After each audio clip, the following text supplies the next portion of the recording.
ওমা, আমাকে একটা রুটি দিয়ে যাও তো। তুই তো রোজ দুটো রুটি খাস, তাহলে আজকে একটা রুটি কেন বেশি খাবি? আর এখনো পেট ভরানি, এর জন্য একটা রুটি বেশি খাবো। আমি যদি চাই একটা রুটি বেশি খাবো, তাও এই বাড়িতে আমি একটা রুটি বেশি পাবো না, নাকি? ঠিক আছে, নিয়ে আসছি, দাঁড়া।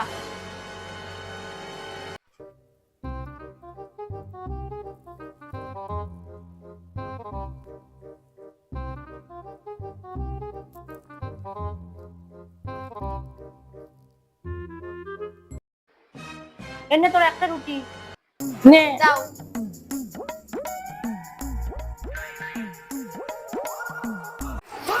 এনাও খাও। আমি দেখেছি তুমি সব রুটি আমাকে আর বাবাকে দিয়ে দিয়েছো, নিজের জন্য একটা রুটিও রাখো। নিজে না খেয়ে একবার সবাইকে সবসময় দিয়ে বেড়ায়, নিজে খালি পেটে কাজ করে সবসময়। না, আর একবার খাও। তুই জানিস আমি খেয়েছি না খাইনি? তোদেরকে খাবার দেওয়ার আগে আমার খাওয়া হয়ে গেছে, আমি খেয়ে দিয়ে তোদেরকে খাবার দিতে দিতে এসেছি।